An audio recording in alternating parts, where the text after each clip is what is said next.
Cummins Real Estate Group show with Michele Cummins and myself, Curtis Pope. Now, Michele, you're talking a lot over the last couple years about how we need more housing in British Columbia, and I know that's really coming to a head right now.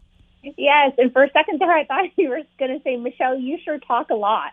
No, that's for the people to comment on our YouTube page. My favorite comment ever. You guys talk too much. Oh, we don't want any dead air here. Exactly. But, BC's housing supply really needs to increase now, not tomorrow, not next week, not next year, now. It really does. So the fact that we here in BC, I mean, we're not nowhere near the supply to meet the demand that we have. So, for example, March 2021, 67,000 buyers searched for homes across BC, while only 24,000 homes were listed for sale. I mean, those numbers, that's crazy. So the disparity between the housing supply and demand will continue to rise as the federal government resumes its immigration program. And this year alone, the government of Canada aims to welcome more than 400,000 new permanent residents.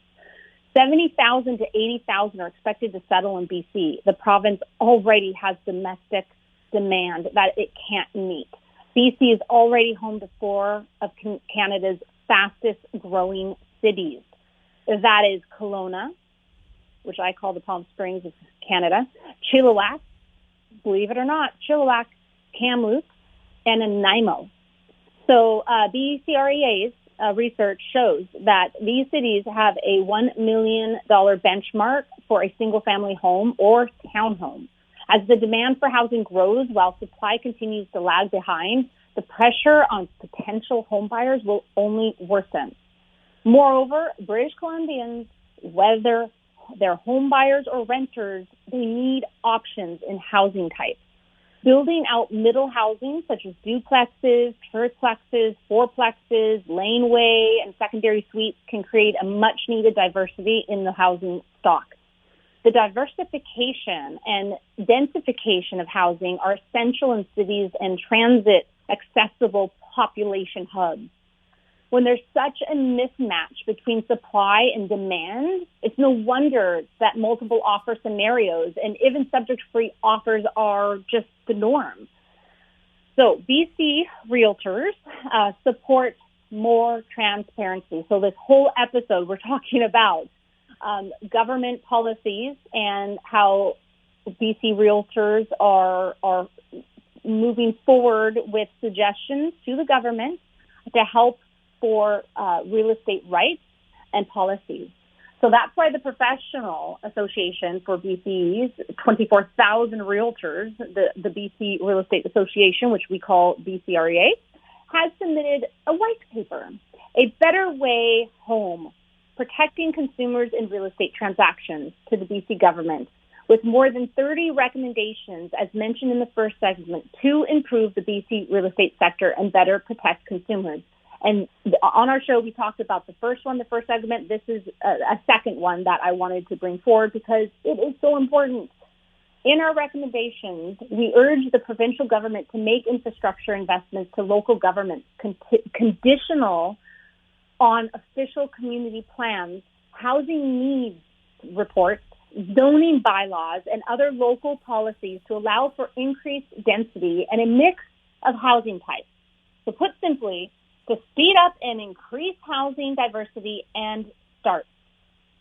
So we have also suggested the creation of a permanent national housing roundtable in coordination with the federal government to bring together all housing market stakeholders to help address these challenges in an integrated manner.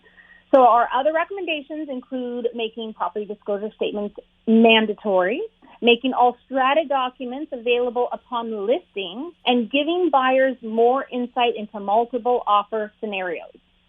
Informed decisions instead of regret.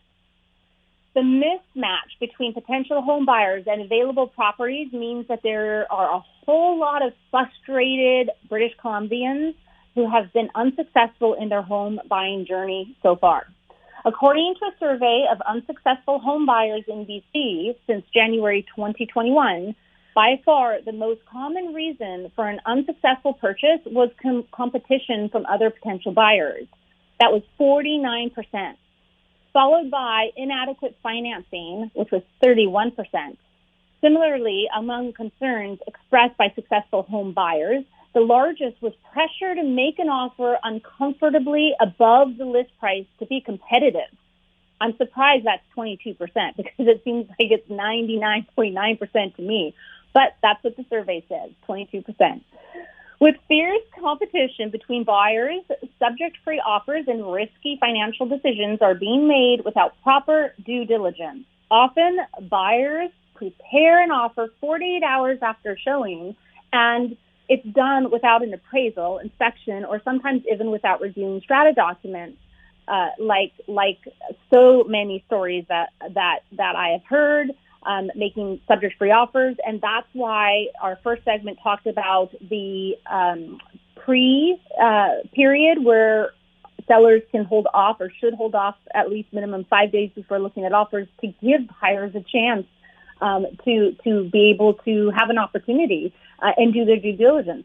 So the current real estate market and what it has meant for buyers and sellers have been everyone's worried, from consumers to governments to realtors. The BC government in particular has taken notice. So concerned that consumers are making increasingly risky decisions, the BC government has said it will introduce a mandatory cooling off period, as we mentioned, in real estate transactions this spring. A cooling off period would allow buyers to change their minds and cancel a signed purchase, and this is just not good. There's a lot of legal consequences, likely having the seller in a difficult situation, particularly if they're buyers, again, of another transaction. It can snowball from there. And again, this reminds me of how the government came out with the foreign buyers tax without thinking anybody in a firm accepted binding contract to purchase and sell for a certain price shouldn't, after the fact, be surprised of this huge fee that they have to pay. So sometimes when they roll things out quickly and without getting the right advice by the stakeholders that are in the heart of it, and things can go wrong. So we're asking them to cool off themselves a bit, sit back, and let's have more tasks. Let's get together and chat more about this.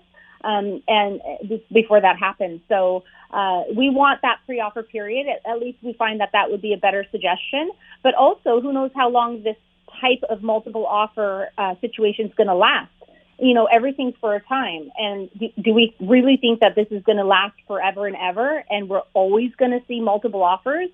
This is for a time, So let's look at that as well and not be so focused on just what's happening today, but understand history, understand human nature, psychology, and the lookout of the future. And you got to look at everything, not just what's happening to you today. You have to be able to react with wisdom, knowledge, understanding, and peace of mind, for sure.